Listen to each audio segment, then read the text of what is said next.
দয়া করে নিজের পাল্লায় কখনো অন্যকে মাপবেন না।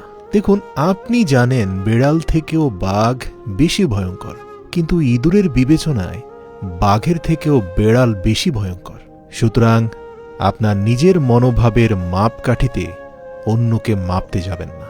যে পরিবারে পুরুষ থাকতেও মহিলা মাতব্বর, ওই পরিবারের সাথে ভুলেও আত্মীয়তা করবেন না। কাউকে ভালোবেসে কষ্ট পেতে না চাইলে প্রথমে নিজের ক্যারিয়ার তৈরি করুন, তারপর ভালোবাসাকে সময় দিন। দেখুন, আজকের দিনে মানুষ তার সাথে থাকতে পছন্দ করে যার একটা সুন্দর উজ্জ্বল ভবিষ্যৎ আছে। হ্যাঁ, আরেকটি কথা, সুখী যদি হতে চাও তাহলে কখনোই কারো ক্ষতি করো না। খেয়াল রেখো, তোমার দ্বারা কারো উপকার হোক বা না হোক, কারো ক্ষতি যেন না হয়। আমার জীবনে বুদ্ধিমানদেরকে আমি কখনো দুই প্রকার মানুষের সাথে কথা বলতে দেখিনি। এক, যারা অহংকারী। দুই, যারা শুধু শুধু তর্ক করে। জীবনে কখনো কারো উপর খুব বেশি নির্ভর হওয়া ঠিক নয়। মনে রাখবেন, অন্ধকারে নিজের ছায়াও পাশে থাকে না। তবে হ্যাঁ, চোখ বন্ধ করে আপনি মহান আল্লাহ পাকের উপরে নিজেকে সঁপে দিতে পারেন। ওই একটি স্থান আছে যেখানে অন্ধবিশ্বাস করে আজ পর্যন্ত কেউ ঠকেনি। হ্যাঁ, আরেকটা কথা বলি, জীবনে মাত্রা অতিরিক্ত সৎ হতে নেই। মনে রাখবেন, জঙ্গলের সোজা গাছটাকে কিন্তু সবার প্রথমে কাটা হয়। ঠিক তেমনি অতি সৎ ব্যক্তিরাই সবার আগে বিপদে পড়ে। তাই 100 ভাগ সৎ হতে গিয়ে জীবনটাকে মাত্রা অতিরিক্ত কঠোর করে ফেলবেন না।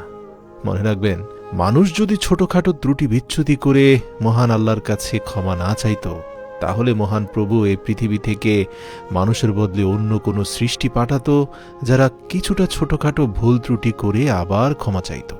আল্লাহ ক্ষমা করতে ভালোবাসেন। মৃত্যুর আগের দিন পর্যন্ত একটা কথা মনে রাখবেন, কখনোই কারো ক্ষতি করবেন না।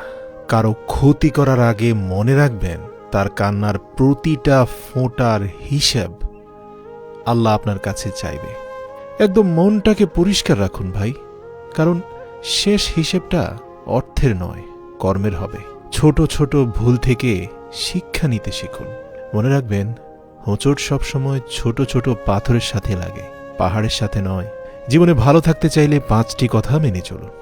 1, কথা কম বলবেন। 2, কানে কম শুনবেন। 3, রাগ কম দেখাবেন। 4, মানুষকে আপন কম ভাববেন। আপন শুধুমাত্র সৃষ্টিকর্তাকে ভাববেন। 5, যত বোকা মানুষ হবেন তত সুখে থাকবেন। এই পৃথিবীতে একটা বাস্তব সত্য হচ্ছে, পৃথিবীর যুগ যুগ থেকে অতি চালাকেরা সবসময় গর্তে পড়ে। পৃথিবীর সবচেয়ে বেশি মিথ্যে বলা হয় ধর্মগ্রন্থ ছুঁয়ে, যেটা আদালতে ঘটে, আর সবচেয়ে বেশি সত্য বলা হয় মদ ছুঁয়ে। তাই কারো লেবাস দেখে অন্ধভাবে তাকে বিশ্বাস করতে যাবেন না। একইভাবে বাহ্যিক কর্ম হারাম হলেও ওই ব্যক্তির সব কিছু খারাপ হবে তেমনটাও ভাবার কারণ নেই। মানুষের কর্মের ভিত্তিতে তাকে মূল্যায়ন করুন, তার ধর্মবিশ্বাসের ভিত্তিতে নয়। তবে হ্যাঁ, এর মানে এই নয় যে আপনার এক এবং অদ্বিতীয় সৃষ্টিকর্তার ধর্মবিশ্বাসকে আপনি অবজ্ঞা বা অবহেলা করবেন। মূলত এ কথা বলার উদ্দেশ্য হচ্ছে, কেউ যেন ধর্মের লেবাসে আপনার সাথে প্রতারণা করতে না পারে। মনে রাখবেন, যে যত্ন করতে জানে সে পায়ের জুতাটাও খুব সাবধানে রাখে, আর যে জানে না সে তার হীরের আংটিটাও হারিয়ে ফেলে। যুবক ভাইদেরকে বলতে চাই, তোমার নিজের বোনের জন্য যেমন ছেলে চাও, অন্য কারো বোনের জন্য তুমিও তেমন হয়ে যাও, দেখবে জীবনটা সুন্দর হয়ে গেছে। জীবনের প্রতিটা পা খুব সাবধানে ফেলো, কারণ বহু মানুষ অপেক্ষা করে আছে শুধু তোমার একটি ভুল ধরার জন্য। যদি তুমি গরিব হও তাহলে তোমার নিজের আত্মীয়রাও তোমাকে এড়িয়ে যাবে, আর যদি তুমি ধনী হও, অর্থশালী হও, তাহলে তোমার দূর সম্পর্কের আত্মীয়রাও রোজ তোমার খোঁজ নেবে, আর তোমাকে এরই মধ্যে আসল বন্ধু খুঁজে নিতে হবে। মনে রাখবে, বিপদেই আসল বন্ধুকে চেনা যায়। মানুষ কতক্ষণ তোমাকে ভালো বলবে জানো? যতক্ষণ তুমি তাদের অন্যায়গুলোকে মুখ বুঝে সহ্য করবে। দেখো, গরু ঘাস খেয়ে দুধ দেয়, আর সাপ দুধ খেয়েও বিষ দেয়। বলতো পার্থক্যটা কোথায়? খাবারে? না, পার্থক্যটা জাত এবং স্বভাবের, পার্থক্যটা আচরণের। জীবনের কিছু বিষয়ে খুবই সতর্ক থাকা প্রয়োজন। এই যেমন ধরো, পুরনো হলেও কখনো গাছ কেটে ফেলো না, কারণ ফল দিতে না পারলেও ওই গাছ ছায়া ঠিকই দিবে। ঠিক তেমনি বাবা মা বৃদ্ধ হলেও কখনো অবহেলা করো না। টাকা পয়সা না দিতে পারলেও দুহাত ভরে তোমাকে দোয়া দেবে, যা তোমার জীবনের সফলতার জন্য অত্যন্ত গুরুত্বপূর্ণ। জীবনের দুটি মানুষকে কখনো ভুলে যেও না।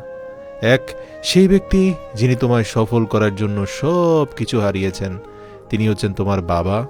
দুই, সেই ব্যক্তি যিনি তোমার কষ্টের দিনগুলোতে তোমার সঙ্গে ছিলেন, তিনি হচ্ছেন তোমার মা। হয়তো তোমার মা তোমাকে ইতিমধ্যে ছেড়ে চলে গেছে, তার জন্য কৃতজ্ঞতা স্বরূপ মহান আল্লাহর কাছে দোয়া করো। বলো, হে প্রভু, তুমি আমার পিতামাতাকে ঠিক সেভাবে যত্ন করো যেভাবে তারা আমাকে করেছিল। মনে রেখো, এই পৃথিবীতে তুমি শুধুমাত্র একজন ভাড়াটে। আচ্ছা বলো তো, ভাড়াটে চলে গেলে মালিকের কিছু আসে যায়? আরে না, আসে যায় না। মালিক আরো উল্টো ভাড়া বাড়িয়ে দেয়।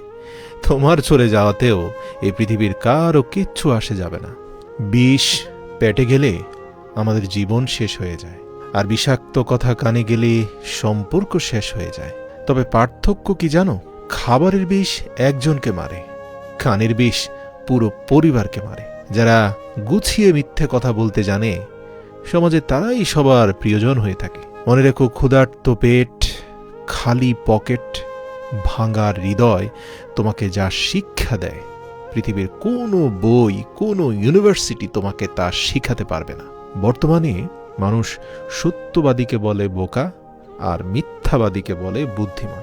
সুতরাং সবার কাছে ভালো হতেই হবে এমনটা বাধ্যতামূলক নয়। ছোটবেলায় আমরা পেন্সিল ব্যবহার করতাম, আর এখন কলম ব্যবহার করি।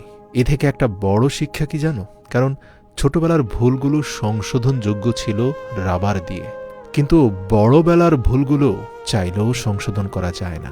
চরিত্রের পরীক্ষা তখনই হয় যখন অপরিচিত কারোর সংস্পর্শে আসা হয়। হিংসা তারাই করে যাদের নিজেদের কোনো যোগ্যতা নেই।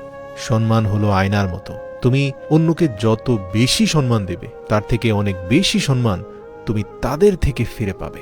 এই পৃথিবীতে সম্মান দিয়ে কেউ কোনোদিন ঠকেনি।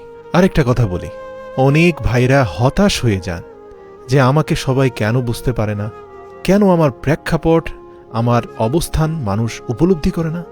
প্রিয় ভাই, সব লোক তোমাকে বুঝবে এটা জরুরি নয়। তবে হ্যাঁ, হতাশ হয়ে গেলে মনে রেখো, সৃষ্টিকর্তা কিন্তু তোমার অবস্থান খুব ভালো করে বোঝেন।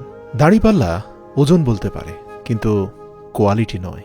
মেয়েদের চোখে দুই রকমের অশ্রু থাকে, এক দুঃখের, অপরটা হচ্ছে ছলনার। মজার ব্যাপার, কোনো পুরুষের পক্ষে এ দুটোর পার্থক্য বোঝা সহজ নয়। উপরে ওঠার জন্য শক্তির প্রয়োজন, সেটা মাউন্ট এভারেস্ট হোক বা আপনার পেশায়। সুতরাং সফলতার জন্য অবশ্যই পরিশ্রম বাধ্যতামূলক।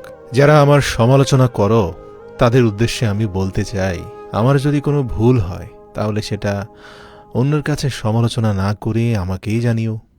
কারণ সেটা ঠিক করতে আমি পারবো, অন্য কেউ নয়। দেখো, আমরা সবাই পাপী। আপন পাপের বাটখারা দিয়ে অন্যের পাপ মাপি। দেখবে, বাঘ সামনে লাফানোর জন্য এক পা পিছিয়ে যায়। ঠিক তেমনি জীবন যখন আপনাকে পিছিয়ে দেবে, তখন ভেঙে পড়বেন না। আসলে জীবন আপনাকে আরো সামনের দিকে এগিয়ে যাওয়ার জন্য দ্বিগুণ, তিনগুণ, চারগুণ গতিতে সুযোগ করে দেওয়ার জন্য আপনাকে এই আঘাত দিয়েছে। কারো দেওয়া শারীরিক আঘাতও মানুষ সহজে ভুলে যায়, কিন্তু অপমান ভোলা সহজ নয়। কেউ আঘাত দিলে না কেঁদে 5টি কাজ করুন। 1, নিজের প্রতি বিশ্বাস রাখুন। 2, নিজেকে কাজের মধ্যে ব্যস্ত রাখুন। 3, ভালো মানুষের সাথে সময় কাটান। 4, আপনার সৃষ্টিকর্তাকে হৃদয় উজাড় করে ভালোবাসুন, তার কাছে দোয়া করুন। 5, এ পৃথিবীর বুকে আপনার সবচেয়ে প্রিয় বন্ধু, আপনার মায়ের সাথে বন্ধুত্বপূর্ণ সম্পর্ক গড়ে তুলুন। কারণ পৃথিবীতে মা একমাত্র ব্যক্তি যিনি আপনাকে নিঃস্বার্থভাবে ভালোবাসেন। যারা সমালোচকদের সমালোচনায় ক্ষতবিক্ষত হয়ে আছেন, তাদের উদ্দেশ্যে বলতে চাই, দেখুন, রাস্তায় ঘেউ ঘেউ করা সব কুকুরকে যদি আপনি ঢিল মারতে চান, তাহলে আপনি কখনোই গন্তব্যে পৌঁছাতে পারবেন না। তাই সব সমালোচককে জবাব দেওয়া জরুরি নয়। একটা কথা বলি, টাকার বিনিময়ে শিক্ষা অর্জনের চেয়ে অশিক্ষিত থাকাই ভালো। কারো দুর্বলতা নিয়ে কখনো মজা করবেন না, কারণ যেটা আপনার কাছে দুষ্টুমি, সেটা অন্যের কাছে কষ্টকর হতে পারে। 90 ভাগ পুরুষ শাশুড়িকে মায়ের মতো শ্রদ্ধা করে, কিন্তু 90 ভাগ মেয়েরা শাশুড়িকে পরিবারের বোঝা মনে করে। জীবনটা সেই মানুষের সাথে কাটানো উচিত যার চেহারার চেয়ে মনটা বেশি সুন্দর। কখনো কাউকে কথা বলার জন্য বারবার অনুরোধ করার দরকার নেই, কারণ যার কাছে আপনার সত্যিকারের মূল্য থাকবে সে হাজার ব্যস্ততার মাঝেও আপনাকে সময় দেবে। যেদিন কোনো পুরুষকে তার মা নয়, তার দায়িত্ব ঘুম থেকে জাগাতে বাধ্য করবে, সেদিনই জানবেন ওই পুরুষ পরিবারের দায়িত্ব নেয়ার জন্য যোগ্য হয়ে গেছে। জীবনে এমন কাউকে ভালোবাসবেন যে আপনাকে ভালোবাসতে না পারলেও অন্তত সম্মান করবে। যদি ভালো পেন্সিল হতে না পারেন কারো সুখের গল্প লেখার জন্য, তাহলে ভালো রাবার হয়ে যান, যেন কারো দুঃখ মুছে দিতে পারেন। শুধু মরিচ খেলে মানুষের ঝাল লাগে না। মনে রাখবেন, উচিত কথা বললেও অনেক মানুষের ঝাল লাগে। মনে রাখবেন, আমাদের প্রত্যেকটি ভিডিও আপনাকে আলোর পথে নিয়ে যাবে। সুতরাং আলোর পথের একটি ভিডিও শেয়ার করার মানে হচ্ছে আপনিও আপনার প্রিয়জনকে আলোর পথ দেখাচ্ছেন।